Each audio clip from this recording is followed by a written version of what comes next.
Hello बच्चों, कैसे हैं आप लोग सब। आशा करता हूँ अच्छे ही होंगे। और आज अपना सॉल्यूशन का नेक्स्ट वीडियो लेक्चर तैयार होगा, है ना। और जहाँ तक याद है कि कंसंट्रेशन और उससे रिलेटेड क्वेश्चन हम लोगों ने किया था, ठीक है। एक और लास्ट रिलेशन उसको देख लो, तो अगला टॉपिक स्टार्ट करते हैं। तो क्या है क्वेश्चन है, फाइंड। इसमें आपको रिलेशन निकालना है। तो कैसे निकालोगे, क्योंकि इससे भी न्यूमेरिकल आ जाता है। सॉल्यूशन क्या रहेगा, अब मान लो लेट वॉल्यूम, है ना, let volume of solution, solution का volume is equal to 1000 cc, 1000 cubic centimetre. समझ गए, ये वॉल्यूम है, मतलब 1000 ml। cc को ml भी बोलते हैं। अब बताओ मास ऑफ सॉल्यूशन क्या हो जाएगा, W सॉल्यूशन क्या होगा, डेंसिटी इंटू वॉल्यूम। वॉल्यूम क्या है 1000, इतना ग्राम, इतना ग्राम का मास आ गया, ठीक है। मास इतना ग्राम आ गया। अब मोलरिटी में क्या यूज होता है, मोलरिटी में यूज होता है वॉल्यूम ऑफ द सॉल्वेंट, ठीक है, मतलब sorry mass of the solvent. तो mass of the solvent B for solvent.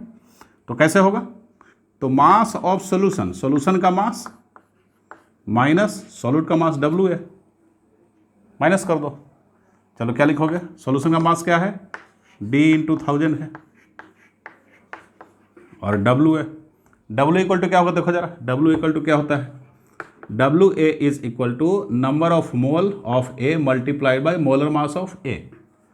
तो इसको यहाँ पे पुट कर दो W की जगह पे, मतलब कि NA इंटू MA।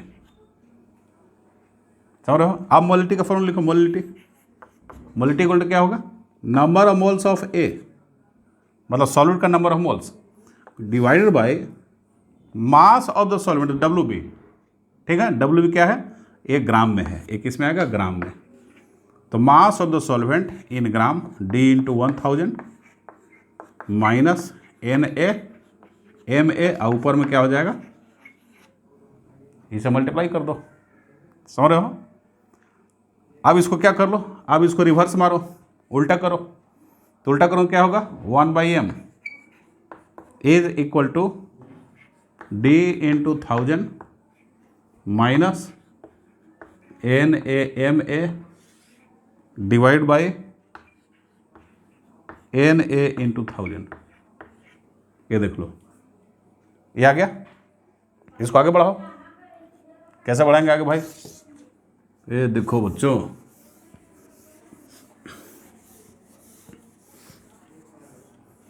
अब इसको आगे बढ़ाया, 1/m है अपना, ये देखो 1/m, 1/m है, ठीक है।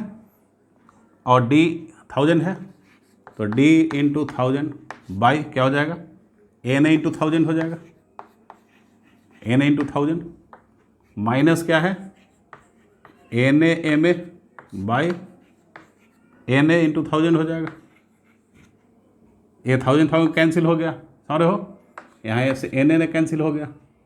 तो 1/m इक्वल टू क्या हो जाएगा, 1/m is equal to D by NA, ध्यान से NA माइनस MA बाई 1000, ठीक है। अब देख लो मोलरिटी क्या होता है, मोलरिटी इक्वल टू होता है number of moles of the solute divide by volume in litre. तो वॉल्यूम लीटर, तो 1 लीटर माने 1000 cc, मतलब 1 लीटर, मतलब मोलरिटी NA के बराबर हो गया। तो NA के जगह पे M रख देंगे हम, ठीक है, हमारा आंसर आ गया, ठीक ना। कैसे होगा बच्चों, ये देखो, तो क्या हो जाएगा 1/m equal to D by M minus MA by 1000। ये बहुत बढ़िया रिलेशन आपको निकला, ये देख लो, जहाँ M क्या है, small m is molarity, solution का मोलरिटी हो गया, सॉल्यूशन का मोलरिटी हो गया, ठीक है। और D क्या है, सॉल्यूशन का density, density of the solution in gram per cc, या ग्राम पर ml भी बोलते हैं उसको, ठीक है। और MA equal to molecular mass molecular mass of A for solute, तो सॉल्यूट लिख देंगे, समझ गए। और कैपिटल एम क्या है यहाँ, कैपिटल एम मोलरिटी है, ठीक है, तो इसको क्या लिखेंगे, मोलरिटी। ये देखो बच्चों, तो ये रिलेशन निकल गया आपका। अब सिंपल एकदम पूछेगा क्या, मोलरिटी दे देगा, डेंसिटी दे देगा, और चूंकि कंपाउंड का नाम है, सॉल्यूट करने में है, तो उसका मोलर मास नहीं देगा, आपको पता करना होगा। जैसे H2SO4 तो 98, ठीक है, तो ऐसे। तो बताओ कि मोलरिटी क्या होगा, बता देना है सिंपल फॉर्मूला पुट करके, ठीक है। चलो आगे चलते हैं। अब अपना है, अब पढ़ेंगे हम लोग थोड़ा सॉल्युबिलिटी के बारे में। सॉल्युबिलिटी, देखो सॉल्युबिलिटी क्या है।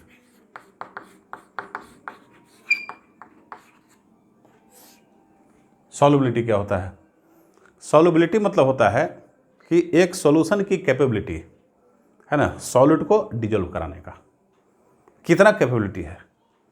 यदि एक सॉल्वेंट जो है क्या है, मैक्सिमम अमाउंट, जितना ज़्यादा अमाउंट डिजोल्व कराएगा सॉलिड को, हम कहें कि उसकी सॉल्युबिलिटी उतना ही, मतलब डिजोल्विंग कैपेसिटी उतना ही ज़्यादा है, मतलब सॉलिड की सॉल्युबिलिटी उतना ही ज़्यादा है, ठीक है।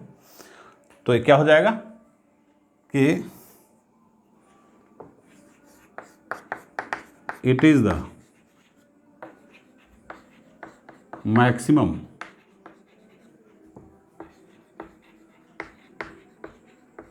amount of solute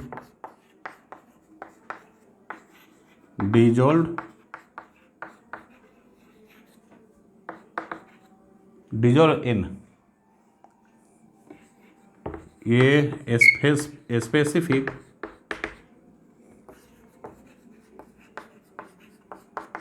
amount of solute। एक सॉल्यूट के स्पेसिफिक अमाउंट में कितना मैक्सिमम अमाउंट्स, ये स्पेसिफिक अमाउंट सॉल्वेंट, इसको क्या लिखेंगे, सॉल्वेंट। सॉल्वेंट के स्पेसिफिक अमाउंट में सॉल्यूट का कितना डिजोल्व है, समझ रहे हो, तो उसको हम क्या बोलेंगे, उसको बोलेंगे सॉल्युबिलिटी। और ये डिफाइंड होता है सॉल्युबिलिटी किसके लिए, it is defined for a concentrated solution. Concentrated मतलब कि सैचुरेटेड सॉल्यूशन, ए सैचुरेटेड सॉल्यूशन के लिए डिफाइंड है, समझ रहे हो। अब सैचुरेटेड सॉल्यूशन का मतलब क्या हुआ, पहले सॉल्यूशन का मतलब समझो कि सॉल्यूशन का क्या मीनिंग होता है। जैसे आपने एक बीकर ले लिया, ठीक है, देखो बीकर ले लिया, बीकर में सॉल्वेंट डाल दिया, चलो सॉल्वेंट क्या है, इजी सॉल्वेंट क्या आप लेते हैं, पानी सर, पानी सर, यस बच्चों पानी, वाटर, वाटर ले लिया, चलो भाई वाटर ले लिया। अब इस वाटर में क्या करना है, ऊपर से शुगर के मॉलिक्यूल को डालना है, शुगर या सॉल्ट जो भी डाल दो, इसमें डालना है, ठीक है, डाल दिया। डालने के बाद क्या होगा, मतलब कि पहले क्या था, पहले सॉल्वेंट था, सॉल्वेंट में आपने क्या मिलाया, सॉल्यूट को मिलाया, सॉल्यूट मिलाया ना, पहले पानी था, पानी में चीनी को डाल दिया, शुगर, ये क्या है, शुगर का क्रिस्टल डाले आप, शुगर, तो क्या बना, तो हमें बन गया क्या, सॉल्यूशन बना, सॉल्यूशन मिला, समझ गए, सॉल्यूशन मिला, ऐसे एरो, सॉल्वेंट सॉल्यूट और सॉल्यूशन मिला, सॉल्यूशन बन रहा है, समझ रहे हो, सॉल्यूशन बन रहा है। सॉल्यूशन कब तक बनता चला जाएगा, इस प्रोसेस को बोलते हैं डिसोल्यूशन। इस प्रोसेस को क्या बोलते हैं, this process is known as dissolution.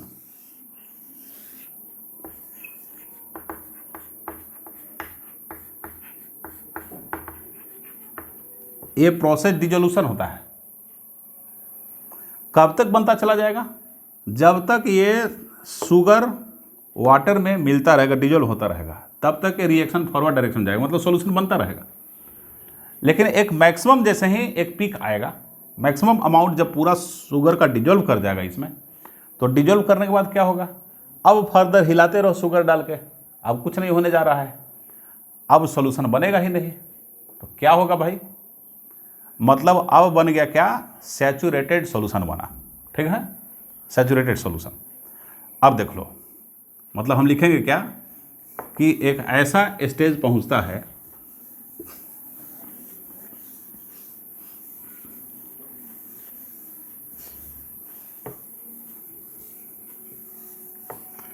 कि सैचुरेटेड सॉल्यूशन बन गया। क्या बन गया, सैचुरेटेड, मतलब कि इसमें मैक्सिमम अमाउंट, इस वाटर के अंदर में जो शुगर का क्रिस्टल है वो बिल्कुल अपने मैक्सिमम अमाउंट में प्रेजेंट है। कितना, एकदम मैक्सिमम। अब फर्दर कोई अमाउंट डाल ही नहीं सकते।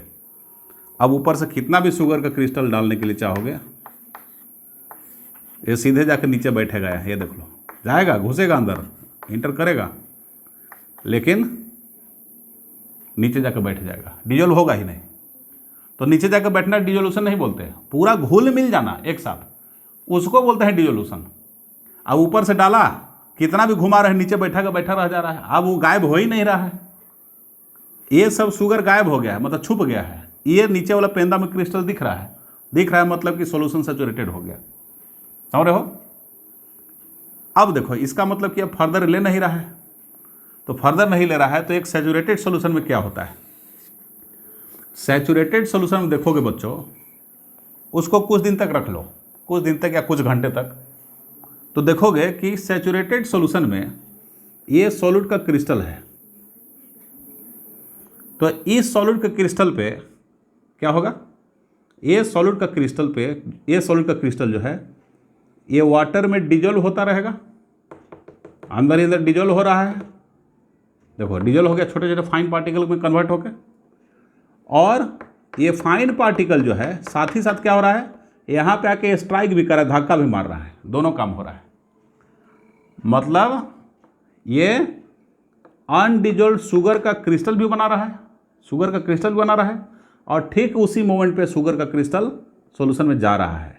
तो इसी को कहते हैं डायनेमिक इक्विलिब्रियम। ये जो प्रोसेस हो रहा है इसको डायनेमिक इक्विलिब्रियम बोलते हैं। मतलब क्या हुआ, मतलब हुआ कि यहाँ पे कुछ इस तरह का प्रोसेस हो रहा है कि सॉल्वेंट और सॉल्यूट मिल के सोल्यूशन तो बना रहा है, और फिर उसी मोमेंट में क्या हो रहा है, सोल्यूशन जो हो रहा है ये फिर से सोल्यूशन सॉल्यूट और सॉल्वेंट में ब्रेक कर जा रहा है। तो ये जब इक्विलिब्रियम सेट कर जाएगा तो समझो कि सॉल्यूशन हमारा सैचुरेट कर गया है। और जब तक वो सेट नहीं करता है तब तक ये एक ही डायरेक्शन रहेगा, ऐसे यूनिडायरेक्शनल। ये देखो, घुलाते जाओ सॉल्यूशन बनता जाएगा, घुलाते जाओ सॉल्यूशन बनता जाएगा, घुलाते जाओ सॉल्यूशन बनता जाएगा, ठीक है। लेकिन एक ऐसा स्टेज आए कि अब सॉल्वेंट और सॉल्यूट डिजोल्व के सॉल्यूशन बना रहा है, और उसी समय सॉल्यूशन के पार्ट ब्रेक करके, समझ रहे हो, ये सॉल्यूट और सॉल्वेंट बना रहा है, मतलब कि ये बैक डायरेक्शन में आ गया। तो ये इक्विलिब्रियम बना। और ये इक्विलिब्रियम क्या है, इस इक्विलिब्रियम में मोशन है। एक इक्विलिब्रियम ऐसा हुआ, जैसे सब्जी खरीदने जाते हो, एक तरफ बाट रख देता है वेट, और दूसरे साइड में सब्जी रख देता है दुकान वाला, अब पूरा कंप्लीट बैलेंस हो जाता है, तो उसको बोलते हैं स्टैटिक इक्विलिब्रियम। वहाँ मूवमेंट नहीं है। लेकिन ऐसा इक्विलिब्रियम जहाँ पे मूवमेंट हो, मतलब ये भी प्रोसेस हो रहा है, बैक वाला प्रोसेस हो रहा है, कंटिन्यूअसली हो रहा है, मूवमेंट हो रहा है वहाँ, तो ऐसे इक्विलिब्रियम को बोलते हैं डायनेमिक इक्विलिब्रियम। क्या बोलते हैं, डायनेमिक इक्विलिब्रियम। ये है डायनेमिक इक्विलिब्रियम यहाँ पे, ठीक ना, डायनेमिक इक्विलिब्रियम। ये देख लो,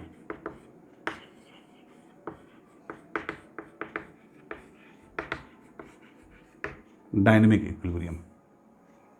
तो डायनेमिक इक्विलिब्रियम क्या होगा, ये जो फॉरवर्ड प्रोसेस था, जो पहले वाला प्रोसेस था, आगे वाला फॉरवर्ड प्रोसेस, उसको डिजोल्यूशन बोलते हैं, और बैकवर्ड प्रोसेस क्या बोलते हैं, क्रिस्टलाइजेशन बोलते हैं, ठीक है। डिजोल्यूशन एंड क्रिस्टलाइजेशन, समझ रहे हो, डिजोल्यूशन एंड क्रिस्टलाइजेशन। तो अब देख लो, ये जो फॉरवर्ड प्रोसेस पहले वाला जो लिखे थे, पहले वाला ये लिखे थे ना, देखो सॉल्वेंट, ये लोग लिख लो आप लोग, सॉल्वेंट प्लस सॉल्यूट दोनों को मिलाया, और ऐसे सिंगल एरो दिए थे, सिंगल एरो दिया था शुरू में, और सॉल्यूशन बना, इसी को बोलते थे डिजोल्यूशन। इसको क्या बोलते थे बच्चों, डिजोल्यूशन बोलते थे। ये पूरा प्रोसेस जो है ये डिसोल्यूशन है।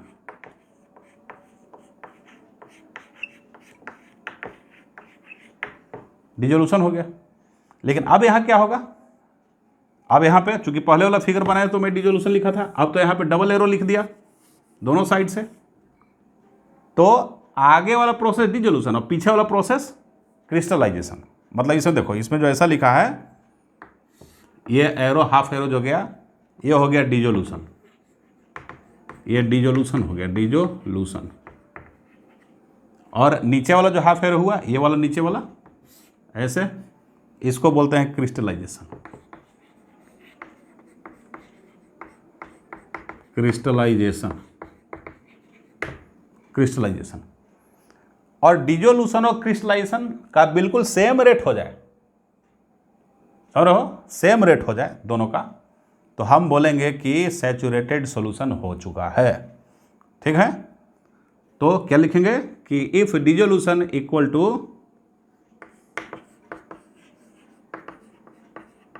If dissolution is equal to crystallization,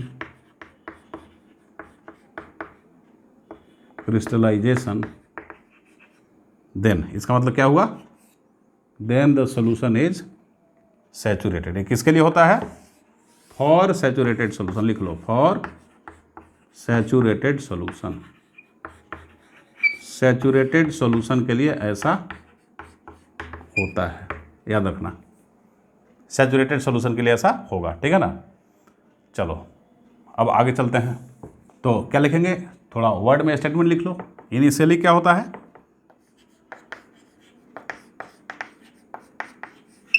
initially solute mixes with solvent, solvent rapidly, मतलब मोर एंड मोर रैपिडली। ठीक,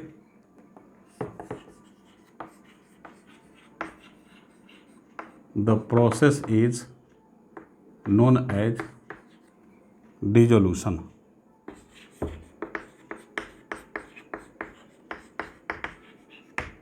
डिसोल्यूशन, डिसोल्यूशन मतलब कि simple formation of solution. Dissolution मतलब क्या हो जाएगा, इसका मतलब हुआ formation of solution, formation of solution. और डिजोल्व कर गया सॉल्यूट, सॉल्यूशन का बनना, मतलब ऐसे इसको बोले कि सॉल्वेंट में सॉल्यूट को मिला दिया और क्या बन गया, सॉल्यूशन बन गया, सॉल्यूशन बन गया। ठीक है, तो ये प्रोसेस डिसोल्यूशन हो गया। और क्रिस्टलाइजेशन क्या होता है,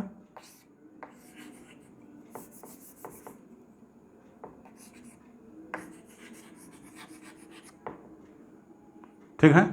तो अब एक सॉल्यूशन में क्या होता है जरा देख लो, in a solution,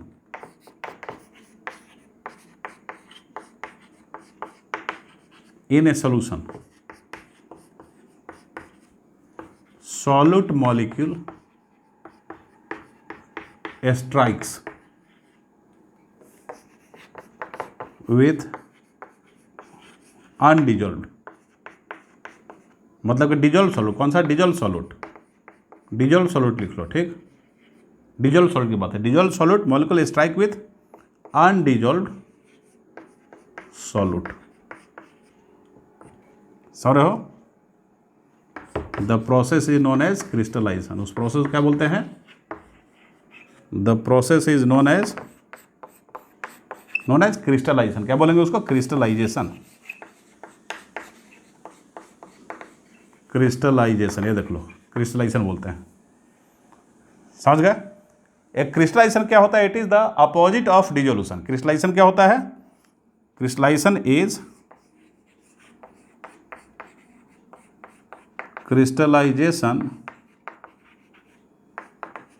is opposite to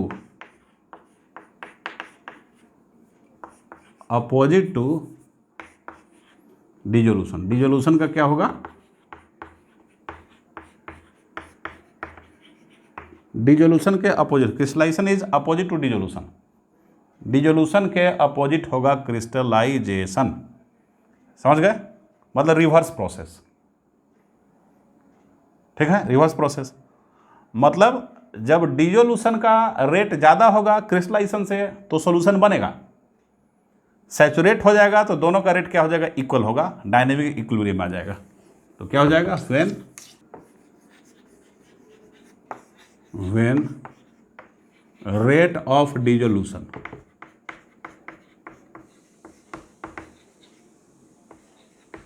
becomes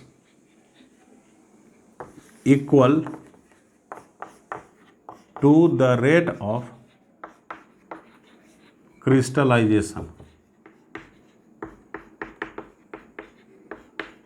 crystallization, a dynamic equilibrium exists, a dynamic equilibrium exists and the solution becomes saturated, and the solution, और solution क्या होता है, becomes unsaturated, ये देख लो, solution unsaturated हो जाता है मेरे प्यारे बच्चों, ठीक है, चलो unsaturated becomes saturated, sorry becomes saturated, solution saturated हो जाएगा। unsaturated में क्या था, लिख लो, for an unsaturated solution, for an unsaturated solution,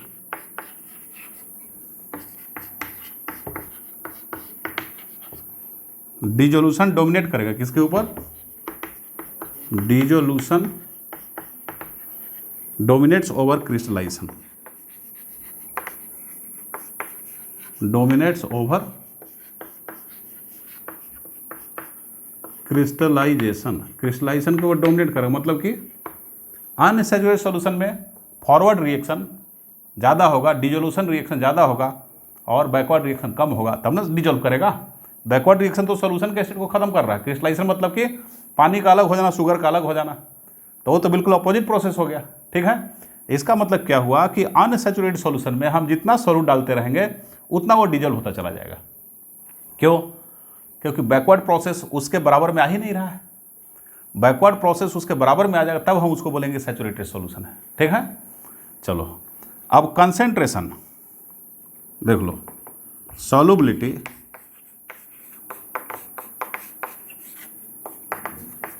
is expressed as concentration of saturated solution, मैं पहले बता चुका हूं, concentration of saturated solution, saturated solution का जो कंसेंट्रेशन होता है उसी को हम सॉल्युबिलिटी बोलते हैं, ठीक ना, सैचुरेटेड सॉल्यूशन का, क्योंकि सॉल्यूशन क्या है, एबिलिटी है, और एबिलिटी सॉल्यूशन का क्या है, मैक्सिमम एबिलिटी है, कितना वो सॉल्यूट को डिजोल्व करा सकता है, तो सैचुरेटेड सॉल्यूशन का ही होता है, ठीक है।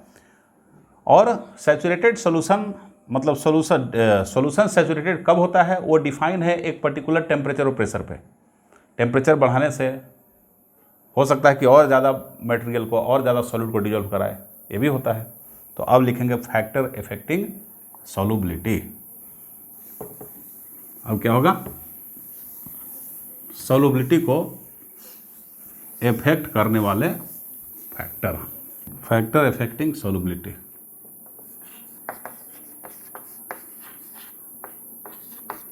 फैक्टर्स इफेक्टिंग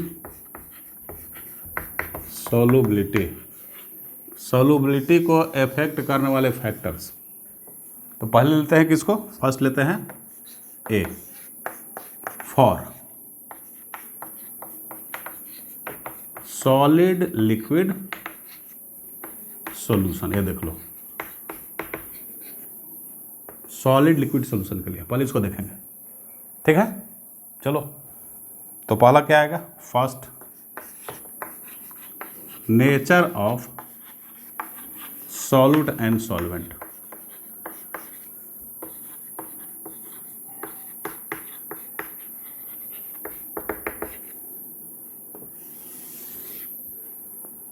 क्या आपने प्रीवियस क्लासेस में ऐसा पढ़ा, like dissolves like? Like dissolve like मतलब एक तरह की चीज़ अपने ही समान तरह की चीज़ों को डिजोल्व कराती है। नहीं तो पढ़ लो भाई यहाँ, लाइक डिजोल्व्स लाइक, ठीक है। इसको क्या बोलते हैं? Like dissolves like. मतलब ये हुआ कि पोलर सॉल्वेंट पोलर सॉल्यूट को अपने अंदर डिजोल्व कराएगा और नॉन पोलर को अपने अंदर डिजोल्व कराएगा, ठीक है। तो क्या लिखेंगे? पोलर सॉल्वेंट डिजोल्व्स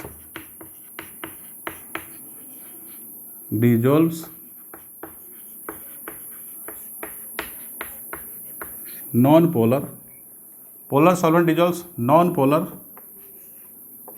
सॉल्यूट्स, ठीक है। जैसे एग्जांपल के लिए, इसका एग्जांपल क्या होगा?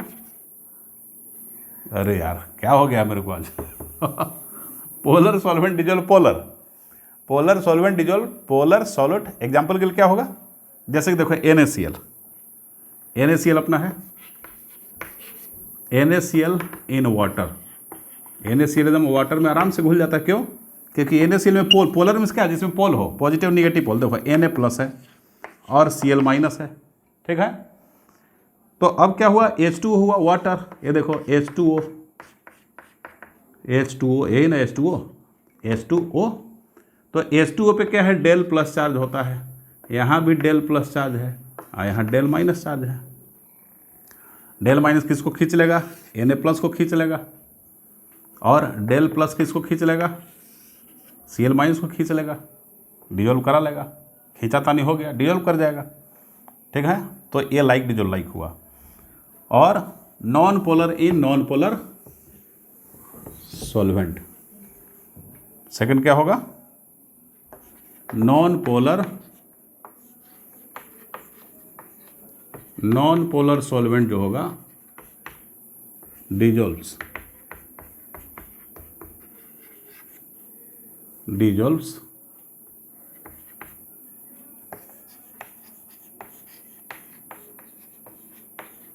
Non polar solutes.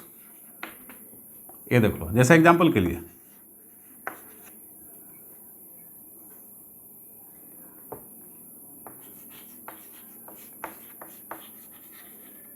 नैफ्थालीन and anthracene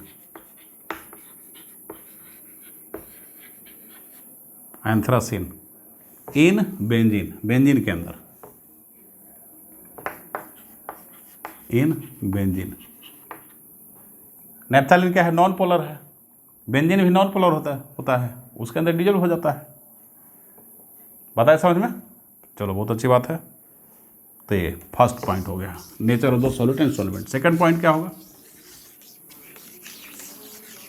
second point है बच्चों temperature. Second point temperature. Temperature क्या है इसके बारे में देखते हैं। टेम्परेचर प्रेशर का भी तो इफेक्ट है। Second point is temperature. Temperature क्या होता है? अब देख लो ये प्रोसेस क्या है। सॉलिड जो देख रहे हो ये सॉलिड सॉल्यूट है और लिक्विड सॉल्वेंट होता है, समझ रहे हो। और ये जो प्रोसेस बना इसी को यहाँ पे सॉल्यूशन बन गया, ठीक है ना। ये प्रोसेस जो डेल एच जो इसका होगा, डेल एच पॉजिटिव होगा। इस प्रोसेस का डेल एच पॉजिटिव होता है। पॉजिटिव मतलब कि इंडोथर्मिक। कौन सा प्रोसेस है? इंडोथर्मिक प्रोसेस है। इंडोथर्मिक प्रोसेस देख लो। मतलब ऐसा होने में सॉलिड सॉल्यूट को लिक्विड सॉल्वेंट में डिजोल्व कराने पे थोड़ा सा हीट चाहिए। हीट चाहिए मतलब वो एटमॉस्फेयर से खींच लेगा, आपको देने की जरूरत नहीं है। आप देंगे कुछ और कर लेगा। वो क्या कर लेगा? बहुत ज़्यादा सॉल्यूट को डिजोल्व करा लेगा, जितना सोच नहीं सकते हो। जैसे 1 लीटर पानी मान लो अपने अंदर मैक्सिमम डिजोल्व कराएगा तो 300 ग्राम चीनी को, शुगर को डिजोल्व करा लेगा। लेकिन 1 लीटर पानी में 1 किलो तुम चीनी घुला सकते हो। कैसे? जब खूब गर्म करोगे उस वाटर को, हीट कर दो, काफ़ी टेम्परेचर दे दो, तो उसकी क्षमता बढ़ जाएगी सॉल्युबिलिटी की, समझ रहे हो। मतलब प्रोसेस क्या है, इंडोथर्मिक प्रोसेस है, हीट रिक्वायर करता है, चाहे थोड़ा सा हीट ले ले या बड़े अमाउंट का हीट ले ले।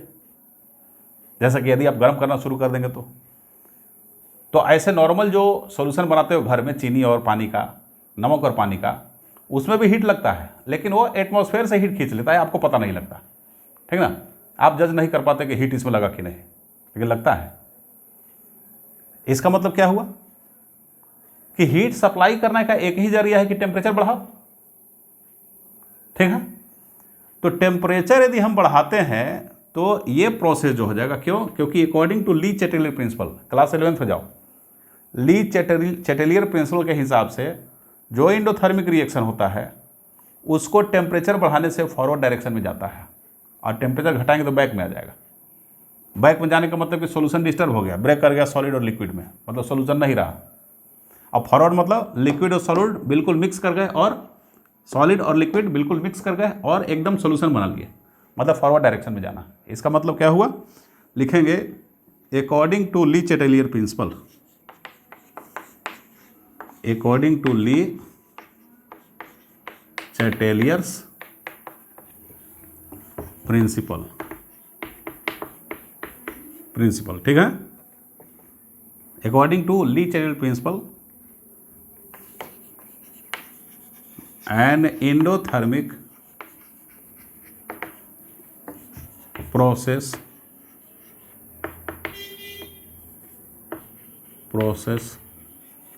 moves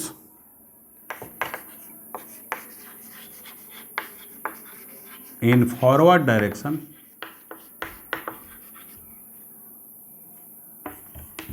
by increasing the temperature।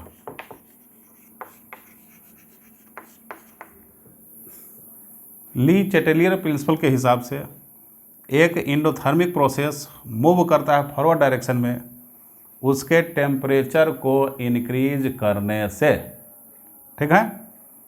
तो टेम्परेचर इंक्रीज करोगे तो सॉलिड की सॉल्युबिलिटी लिक्विड के अंदर क्या होगा, बढ़ जाएगा, सिंपल सी बात है।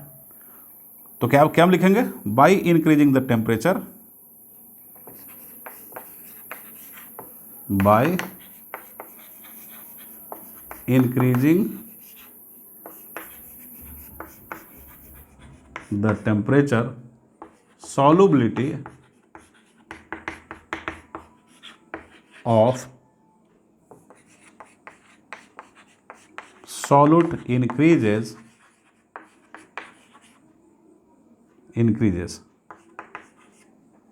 in a liquid। कैसा सॉल्यूट, सॉलिड की, गैस की नहीं, गैस की अलग कहानी होगी, इसकी सॉलिड लिक्विड की बात हो रही है, ठीक है।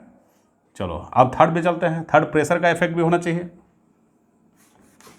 प्रेशर का इफेक्ट भी होना चाहिए ना। तो थर्ड, प्रेशर का क्या होगा इफेक्ट, एक्चुअली प्रेशर का कोई इफेक्ट नहीं पड़ेगा।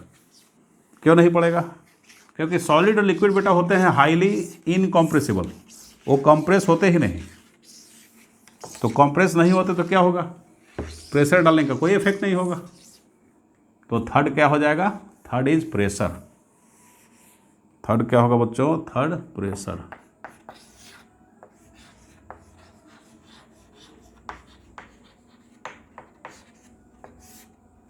प्रेशर, ठीक है।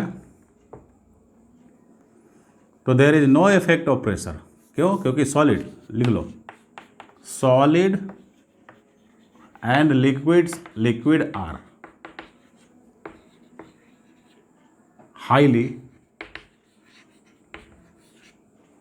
highly incompressible, हाईली इनकॉम्प्रेसिबल, समझ रहे हो, highly incompressible,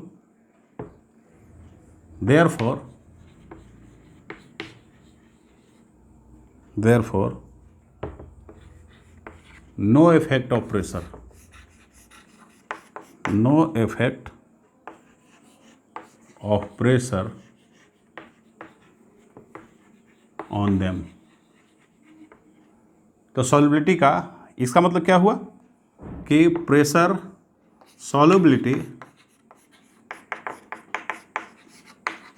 of A solid solute in a liquid solvent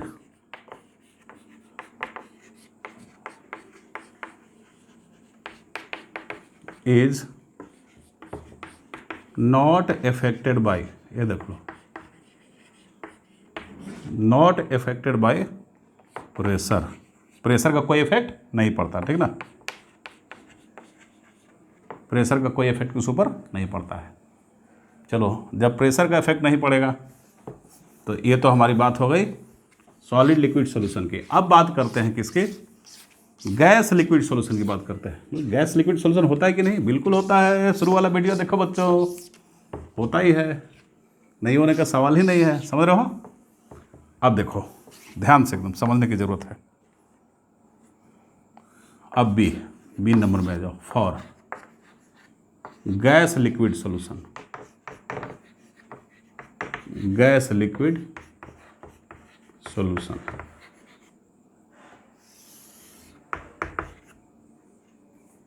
देखो गैस लिक्विड सॉल्यूशन क्या है, बस एक एग्जांपल। कोका कोला का नाम सुना या देखा? हाँ देखे हैं सर, अच्छी बात है। थम्स अप देखे हैं सर, स्प्राइट देखे हैं सर, लिम्का, हाँ सर, हाँ सर, हाँ सर, एकदम उसी की बात हो रही है। क्या होता है उसमें? उसमें होता है, देखो ये बॉटल हुआ, ठीक है ना,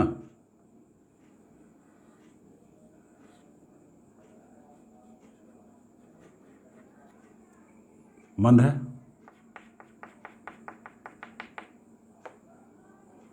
तो बंद होने से पहले क्या हुआ था? यहाँ पे क्या है? यहाँ पे लिक्विड है, वाटर। लिक्विड मतलब वाटर में डिजोल्व कराना है। वाटर और शुगर का, स्वीटनर का जो भी सॉल्यूशन है, कलर डाल के बना लिया गया, तो ये सॉल्वेंट है। और सॉल्वेंट के अंदर में क्या डाला गया? हाई प्रेशर पे, ये देखो हाई प्रेशर पे CO2 को डाला गया, कार्बन डाइऑक्साइड गैस को, CO2 को। ये CO2 डिजोल्व होने लगा। और जितना ही प्रेशर बढ़ाएंगे इसका, हाई जितना प्रेशर करेंगे उतना ही ज़्यादा CO2 डिजोल्व होगा, समझ रहे हो। मतलब ये हुआ कि इस CO2 की सॉल्युबिलिटी इसके ऊपर जितना प्रेशर पड़ रहा है उसी के ऊपर डिपेंड कर रहा है। यदि ज़्यादा प्रेशर पड़ेगा तो ज़्यादा CO2 डिजोल्व होगा, कार्बन डाइऑक्साइड डिजोल्व हो जाएगा। कम प्रेशर पड़ेगा तो कम डिजोल्व होगा। इसका मतलब हेनरी साहब का जन्म हुआ। देखो इसके लिए हेनरी बोलते हैं कि सॉल्युबिलिटी, क्या बोलते हैं ये? Solubility of A gas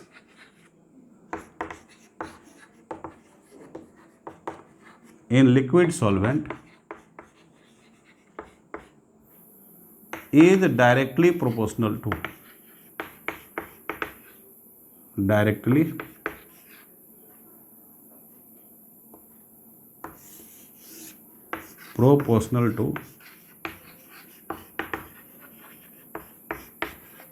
the किसके? Solubility of a gas in liquid solvent is directly proportional to the partial pressure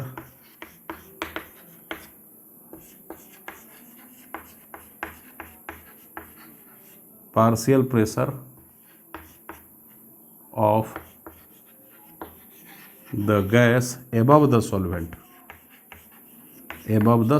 solvent के ऊपर में जितना गैस का पार्शियल प्रेशर मतलब इंडिविजुअल प्रेशर, उस गैस का कितना है वही डिटरमाइन करेगा। ये हेनरी साहब कह रहा है। अब इनके बाद जॉन डाल्टन साहब आए। डाल्टन वो भी कुछ मिला जुला के ऐसे ही कुछ वर्ड बोल रहे हैं। ये क्या बोल रहे हैं भाई? डाल्टन साहब कह रहे हैं कि ये जो कार्बन डाइऑक्साइड का प्रेशर है वो ज़्यादा होगा तो ज़्यादा डिजोल्व करेगा। तो ज़्यादा तो क्या, ज़्यादा कोई अमाउंट, डिजोल्व अमाउंट को किस में वो एक्सप्रेस कर रहे हैं। हेनरी साहब बोलते हैं कि ज़्यादा प्रेशर तो ज़्यादा डिजोल्व करेगा। अब इस ज़्यादा और कम को वो मोल फ्रैक्शन से कंपेयर कर दिया कि ज़्यादा मोल फ्रैक्शन मिल रहा है मतलब ज़्यादा डिजोल्व है कार्बन डाइऑक्साइड का कम मोल फ्रैक्शन है तो कम डिजोल्व है, मतलब कि सॉल्युबिलिटी को फ्रैक्शन में चेंज कर दे रहे हैं। तो ये क्या बोल रहे हैं कि द फ्रैक्शन, कहाँ लिखे हैं, कम जगह है, ये देखो, इसको मिटाएं, इसको मिटाया। देखो मेरे अनमोल रत्नों, देखो बेटा क्या है, डाल्टन साहब क्या बोलते हैं, डाल्टन साहब बोलते हैं कि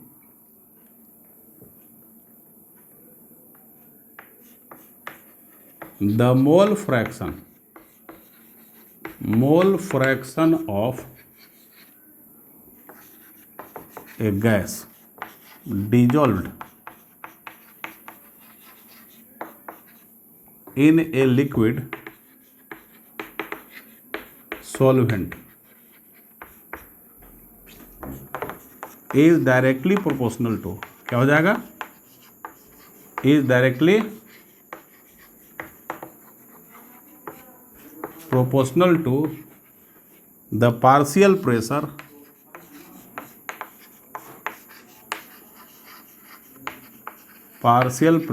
of the gas above the solvent, above the liquid solvent के ऊपर में। मतलब समझो इस चीज़ को, क्या समझना भाई, सिंपल सी बात है कि ये अभी बताए थे आपको,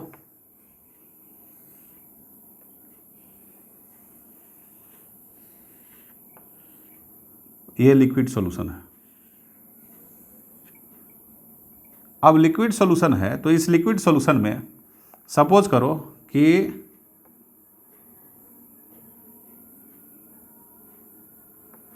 यहाँ कई गैस हैं, एक गैस ए है, एक गैस बी है, एक गैस सी है। तो ए गैस क्या हो, डिजोल्व होकर अंदर जाएगा, लिक्विड के अंदर चला जाएगा।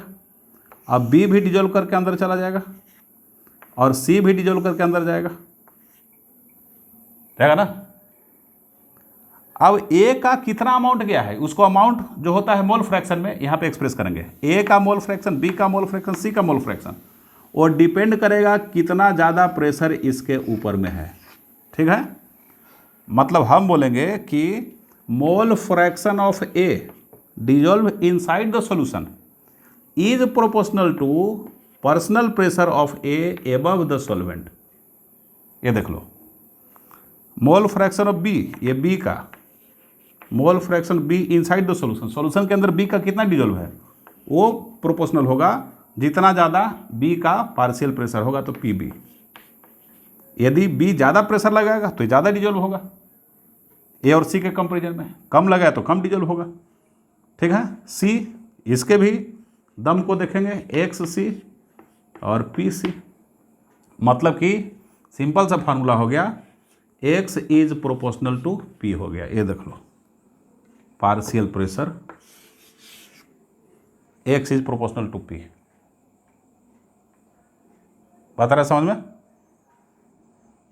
अब देखो, अब इसको हेनरी साहब ने डेराइव कर दिया, डेरिवेशन निकाल दिया उन्होंने। क्या निकाल दिया, तो डेरिवेशन निकाल दिया, डाल्टन्स लॉ के स्टेटमेंट को हेनरी ने डेरिवेशन के फॉर्म में सेट कर दिया। क्या डेरिवेशन सेट किया भाई, देखो ध्यान से। अब क्या है, X is proportional to P है बच्चों, है ना, पी, बहुत अच्छी बात है। तो P इज प्रोपोर्शनल भी तो X बोल सकते हैं, ऐसा भी तो बोल सकते हैं, बिल्कुल बोल सकते हैं सर, वाह। P इज प्रोपोर्शनल टू, अब देख लो, P is equal to K into क्या हो जाएगा, X हो जाएगा ना, X is proportional to P, ऐसे चलते हैं, चलो इसको ऐसे लिखते हैं, X is proportional to P, तो X is proportional to K into P, ये देख लो ऐसे, इसी को लेके चलो, ऐसे लिखेंगे। अब क्या हो जाएगा, x into 1/k is equal to P, तो 1/k को बोलते हैं क्या, KH, 1/k मतलब 1/k को बोलते हैं KH, x into KH is equal to P। ठीक, तो क्या बोल सकते हैं, P is equal to KH into x। ये देख लो, हेनरी ने निकाल लिया, ये हेनरी इक्वेशन है, क्या है, हेनरीज इक्वेशन हो गया, समझ रहे हो, हेनरी इक्वेशन। केज कहाँ, ये केज जो है वो हेनरी कांस्टेंट है, K H is equal to Henry constant. केज जो होता है हेनरी कांस्टेंट होता है, याद रखना।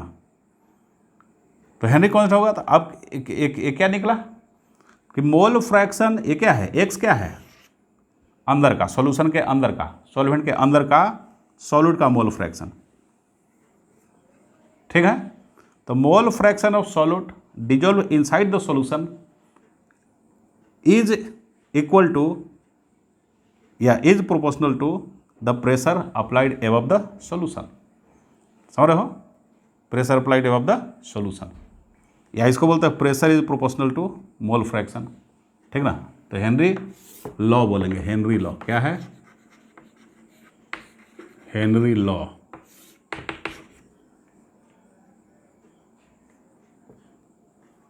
समझ गए, हेनरी लॉ क्या है भाई,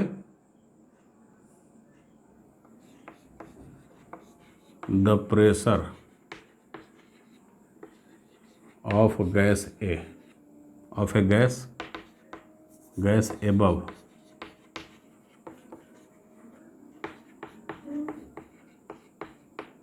above the solvent is proportional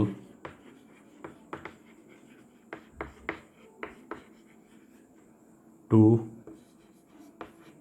the mole fraction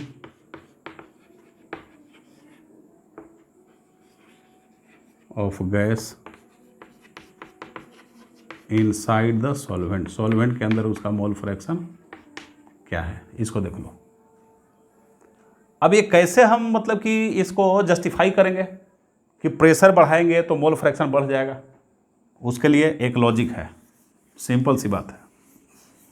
अभी बताया ना कि प्रेशर बढ़ाएंगे तो मोल फ्रैक्शन उस सॉल्यूट का, गैसियस सॉल्यूट का लिक्विड सॉल्वेंट के अंदर में बढ़ जाएगा। तो कैसे बढ़ेगा, ध्यान से समझो। ये देखो, ये हमारा लिक्विड सॉल्वेंट है, लिक्विड सॉल्वेंट नहीं सर, ये तो बीकर आप बना रहे हो, बिल्कुल बेटा। तो बीकर के अंदर में सॉल्वेंट रहेगा ना, बीकर के अंदर में क्या रहेगा, सॉल्वेंट रहेगा। ये लिक्विड सॉल्वेंट है, बहुत अच्छी बात, बहुत अच्छी बात है, लिक्विड सॉल्वेंट है ये। और जब लिक्विड सॉल्वेंट हुआ बच्चों, तो लिक्विड सॉल्वेंट में क्या होगा,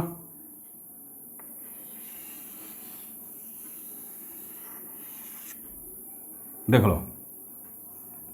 इस लिक्विड सॉल्वेंट में क्या होगा कि ऊपर में जितना प्रेशर होगा, ध्यान से, ठीक, हम क्या बोले हैं कि कोई गैस मान लो कि ए है, कोई गैस ए है, तो ए का जो पार्शियल प्रेशर है उसी हिसाब से क्या होगा, अंदर में डिजोल्व होगा, मोल फ्रैक्शन एक से बनेगा उसका, जितना ये ज़्यादा होगा उतना ही मोल फ्रैक्शन होगा अंदर में।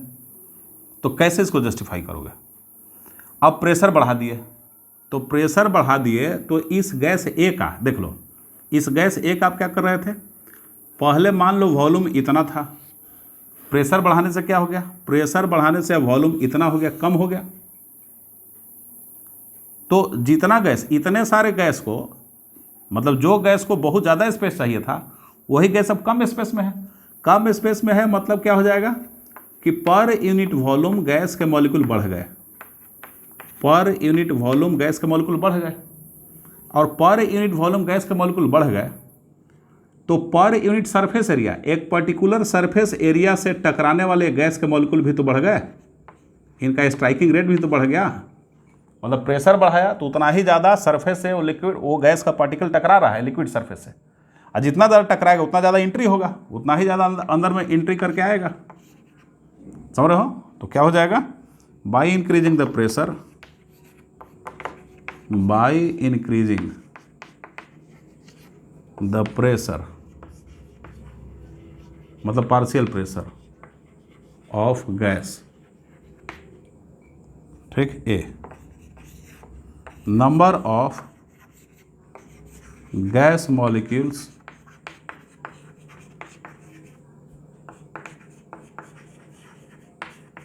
Increases in a particular volume, एक पर्टिकुलर वॉल्यूम में गैस का मॉलिक्यूल बढ़ जा रहा है, क्योंकि गैस तो हाईली कंप्रेसिबल होते हैं, और B number of gas molecule striking on liquid surface, liquid surface पे जो स्ट्राइक कर रहा है वो भी इंक्रीज कर जाएगा। इंक्रीजेज लिख लो, इंक्रीजेज, समझ रहे हो, इंक्रीजेज। तो अल्टीमेटली सॉल्युबिलिटी इंक्रीज कर जाएगा। तो क्या लिखेंगे, ultimately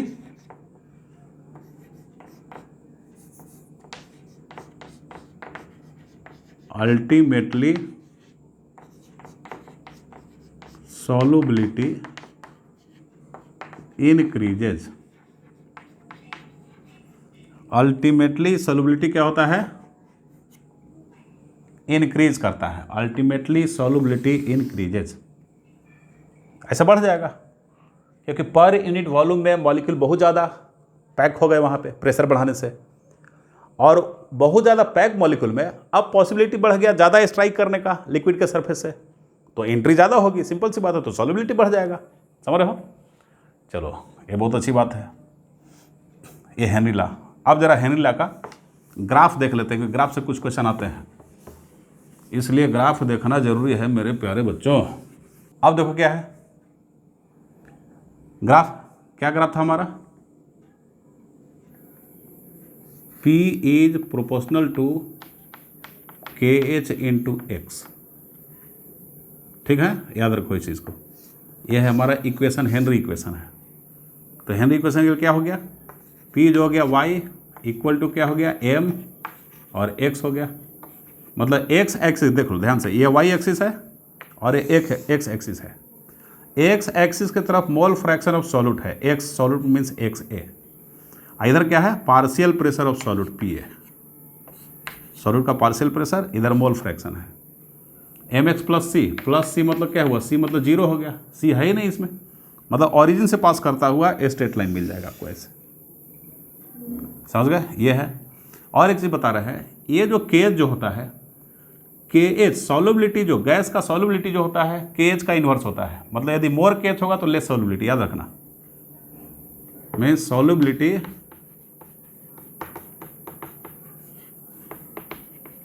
is the inverse of KH।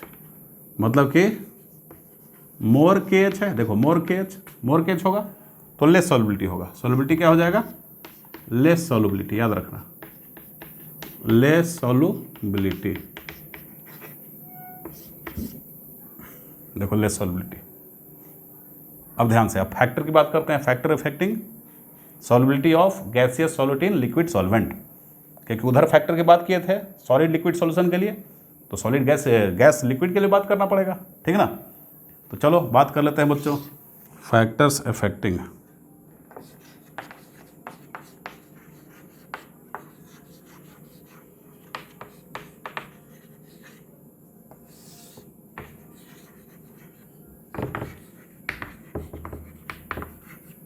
Gas liquid solution. First यहाँ भी वही होगा, nature of solid and solvent,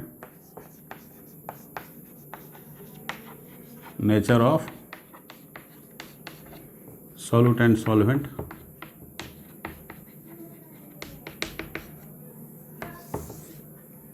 देखो CO2 की बात कर लेते हैं, CO2 की बात करते हैं या ऐसे बात कर लेते हैं, O2 और N2 की बात करते हैं, और H2S की बात करते हैं, HCl की बात करते हैं, NH3 की बात करते हैं। O2 और N2 जो होता है, ये देख लो ध्यान से, इनका KH का वैल्यू लेस है, KH लेस, KH मोर है, सॉरी KH का क्या है, मोर है। तो मोर KH मतलब क्या होगा, ऑक्सीजन और नाइट्रोजन लेस सॉल्युबल है वाटर में, मीन्स ये क्या हो जाएंगे, less soluble in water, water में क्या है, लेस सॉल्युबल होंगे, ठीक ना। लेकिन इनके KH का वैल्यू क्या है, लेस है, इनका KH क्या है, लेस है। तो लेस है तो क्या हो जाएगा, मोर सॉल्युबल हो जाएगा। क्या हो जाएगा, मोर सॉल्युबल, समझ रहे हो। और सबसे लेस है NH3 का इन तीनों में, तो NH3 हाईली सॉल्युबल है। 1 लीटर पानी में 1 लीटर अमोनिया डिजोल्व हो जाएगा, सोच लो, सॉरी 1 ही लीटर नहीं, 10 लीटर डिजोल्व हो जाएगा। वो ठूंसते रहो डिजोल्व होता चला जाएगा, ठीक है। अब बी चलते हैं। बी क्या है, प्रेशर नहीं टेम्परेचर, क्योंकि सेकंड पॉइंट में टेम्परेचर उसमें लिखवाया था, यहाँ भी टेम्परेचर लिख लो, टेम्परेचर। अब देखो ध्यान से, गैस का देखो क्या लिखवाया था, लिखवाया है गैस प्लस लिक्विड, इसका जो सॉल्यूशन बना, ये जो प्रोसेस होता है बच्चों, डेल एच क्या होता है, निगेटिव। ये एक जो थर्मिक प्रोसेस है, कैसा प्रोसेस है, एक जो थर्मिक। आप देख लो, एक जो थर्मिक। आप बताओ, क्या आपने सुना कि गर्मियों में जो है पानी के अंदर मछलियां परेशान हो जाती हैं, काफ़ी सफोकेशन उनको होता है, ठंडी में उतनी परेशानी नहीं होती है उनको, क्यों, क्योंकि गर्मी में टेम्परेचर बढ़ गया बेटा। जब टेम्परेचर बढ़ गया तो क्या हो जाएगा, गैस मॉलिक्यूल एस्केप कर जाएगा। मतलब टेम्परेचर बढ़ने से गैस का सॉल्युबिलिटी लिक्विड के अंदर घट जाता है, क्यों, क्योंकि ये निगेटिव है। निगेटिव मतलब क्या हुआ, 11th क्लास में जाओ, according to Le Chatelier principle an exothermic reaction is supported by the lowering in temperature, not supported by increase in temperature. जब टेम्परेचर इंक्रीज करो तो सपोर्ट नहीं किया जाएगा उसको, तो टेम्परेचर इंक्रीज करेंगे तो क्या हो जाएगा, सॉल्युबिलिटी घटेगी, सिंपल सी बात है। तो सॉल्युबिलिटी डिक्रीजेस, सॉल्युबिलिटी क्या हो जाएगा, solubility decreases by increasing temperature, by increasing temperature. Temperature में इंक्रीज करने सॉल्युबिलिटी डिक्रीज कर जाएगा, ठीक है ना। अब चलो प्रेशर की बात करते हैं, लास्ट पॉइंट प्रेशर। तो प्रेशर की बात करें तो प्रेशर क्या होगा भाई,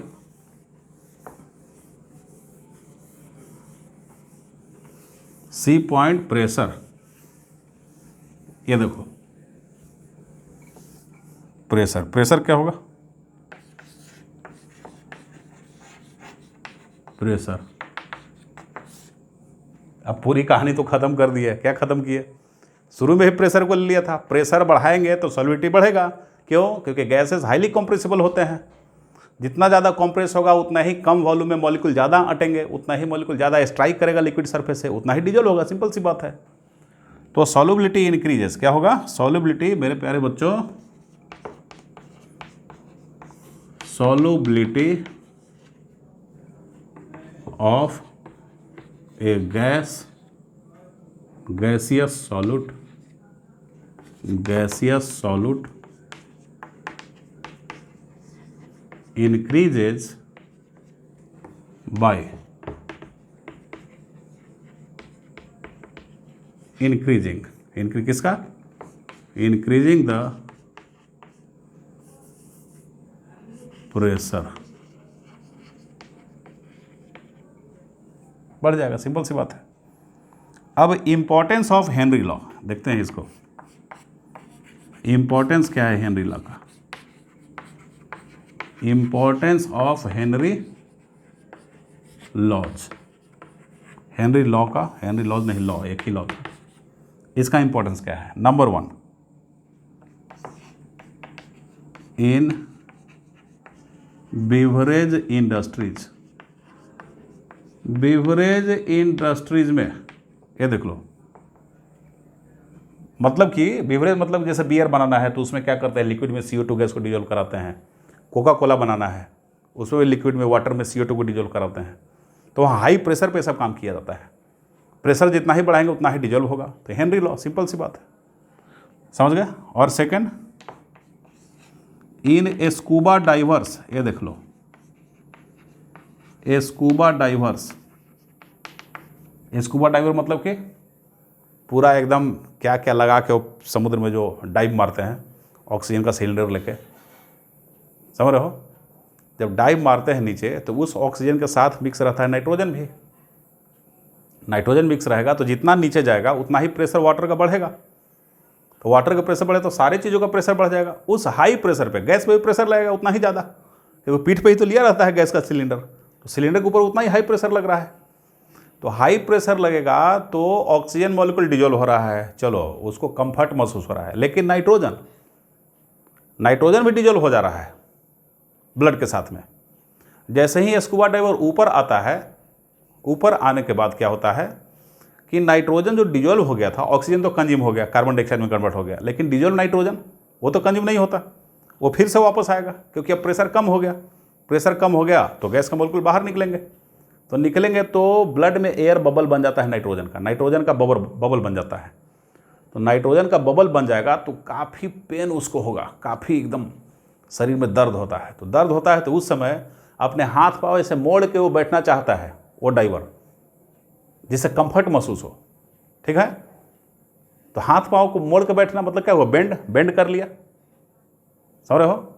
तो उसको बेंड डिसऑर्डर हो जाता है, ठीक ना, थोड़े समय के लिए। और फिर क्या होगा, कंफर्ट, थोड़े समय के बाद में कंफर्ट फील करेगा। तो स्कूबा डाइवर्स में क्या हो जाता है, bends.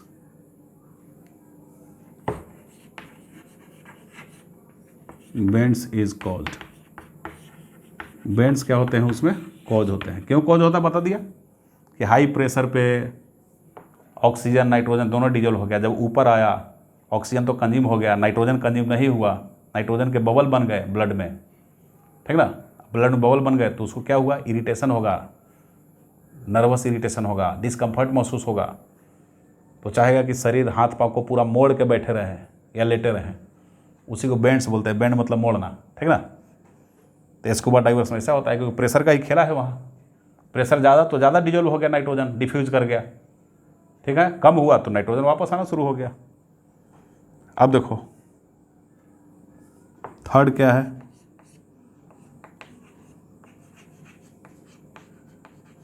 In mountain area. Mountain area में एक सिम्टम पकड़ता है आदमी को, एनोक्सिया, सोचने समझने की शक्ति खत्म, सोच भी नहीं सकते हो, सोच लो। ऑक्सीजन की कमी यदि आपको हो जाएगी तो आपकी थिंकिंग पावर पहले बैडली अफेक्टेड हो जाएगी, तुम सोच ही नहीं पाओगे। आप जब किसी डेंजरस सिचुएशन में फंसे और आप सोच नहीं पा रहे हैं तो आपके लिए बहुत और डेंजरस हो गया वो आपकी वहाँ पे जान नहीं जा सकती है। तो जब माउंटेन क्लाइंब करने के लिए जाते हो, कभी कभी प्रोग्राम लेके, स्पेशल प्रोग्राम लेके, मैं डरा नहीं रहा हूँ, लेकिन वहाँ पे सावधान रहना। अल्टीट्यूड जैसे बढ़ेगा ऑक्सीजन का पार्शियल प्रेशर घटेगा हाइट बढ़ने से, तो पार्शियल प्रेशर घटेगा तो प्रेशर घट गया तो लंग से होते हुए ब्लड में डिजोल्व कम होगा ऑक्सीजन कम डिजोल्व होगा तो ब्रेन को कम पहुँचेगा। अब ब्रेन ऑक्सीजन की डिफिशियंसी में वो सोच नहीं पाता है, थिंकिंग पावर घट जाता है। तो low percentage of oxygen in blood is known as anoxia due to less partial pressure of the oxygen. Oxygen का पार्शियल प्रेशर लेस क्यों हो जाता है, बाय इंक्रीजिंग अल्टीट्यूड और हाइट, ठीक ना। तो ये सब इंपॉर्टेंस है हेनरी लॉ के बच्चों। और आज का लेक्चर यहीं तक, मैं आज का यहीं पे स्टॉप करता हूँ। बाकी अगले क्लास में देखेंगे आगे का प्रोसेस जो भी होगा, ठीक है। Okay, thanks.